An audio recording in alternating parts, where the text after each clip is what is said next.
आज मुझे आप लोगों के सामने कुछ बोलने का सुनहरा मौका मिला है। आप लोगों को मैं डॉक्टर भीमराव अम्बेडकर के बारे में कुछ कहना चाहता हूँ। डॉक्टर भीमराव अम्बेडकर का जन्म 14 अप्रैल 1891 ईस्वी को नौ छावनी इंदौर के पास अबाबड़ी गांव में एक महारे परिवार में हुआ था। उनके पिताजी का नाम सूबेदार मेजर रामजी मलोजी सकपाल तथा उनकी माता का नाम श्रीमती भीमाबाई था। बाबा साहब अपने माता पिता के 14वीं संतान थे। उनका बचपन का नाम भीम सकपाल था। बाबा साहब के जन्म के 5 वर्ष बाद ही उनका माता का स्वर्गवास हो गया, जिससे उन्हें लालन पालन भार उनकी बुआ मीरा और पिताजी पे आ पड़ा। उनके पिता ने बाबा साहब का शिक्षा का उचित प्रबंध किए। उनकी प्रारंभिक शिक्षा सातारा में प्रारंभ हुई। उनकी सर्वशक्ति इतना थे ताकि विद्यालय में एक बार अध्यापक जी पढ़ा देते थे तो फिर बाबा साहब कभी भी नहीं भूलते थे। इसी कारण अध्यापकों को यह सबसे प्रिय शिष्य थे। भीमराव के शिक्षा दीक्षा के लिए सातारा छोड़कर सन 1905 में ही बंबई आ गए, जहां बाबा साहब ने सन 1907 में मैट्रिक की परीक्षा पास की।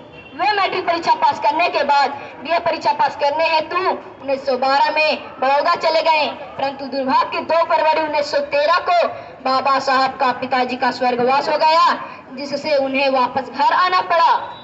घर पे पत्नी एवं बच्चों को खर्च की व्यवस्था को उपसान वह महाराजा बड़ौदा के छात्रवृत्ति पर चलाई। सन 1913 में शिक्षा के लिए अमेरिका चले गए।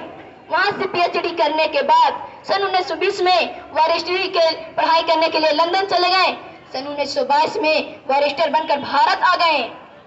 सन 1947 में डॉक्टर भीमराव अम्बेडकर भारत सरकार के कानूनी मंत्री बने, जिससे उन्होंने भारतीय संविधान का रूपरेखा बनाने में प्रथम भूमिका निभाई और जाति पाति एवं छुआछूत के भेदभाव को प्रतिबंधित किए।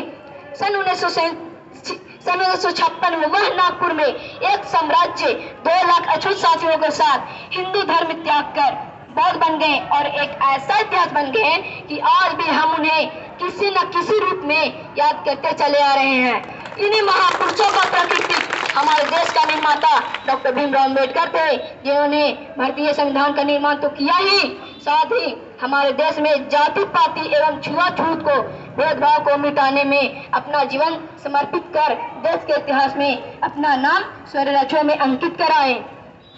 बचपन का कटु अनुभव स्कूली शिक्षा से ही होती है उनकी संघर्ष की कहानी। सातारा के मराठी प्राइमरी स्कूल में अछूत को कुआं नल आदि छूने का अधिकार नहीं था। यह बात बालक भीम को अच्छा नहीं लगा।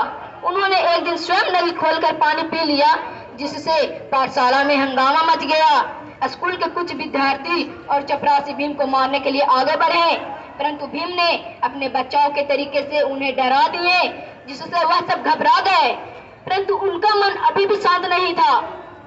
उन्होंने सोचे कि वो फिर हमें मारने के लिए आगे बढ़ेंगे, परंतु अपने बचाव के तरीके से उन्हें फिर डराने के लिए सोचे थे।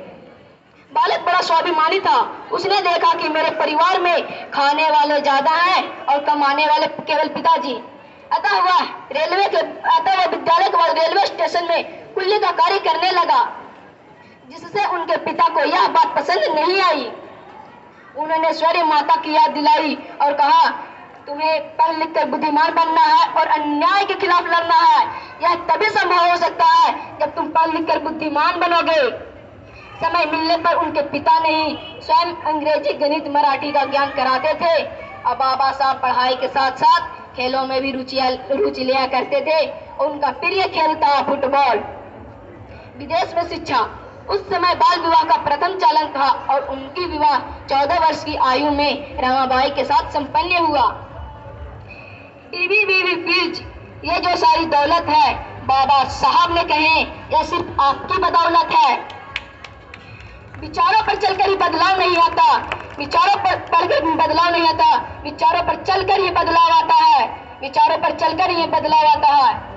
विधान बनाकर भारत का लिखी अद्भुत कहानी, विधान बनाकर भारत का लिखी अद्भुत कहानी। याद करो उस भीम को, संविधान जिसका निशानी। याद करो उस भीम को, संविधान जिसका निशानी। Thank you. जय हिंद, जय भारत।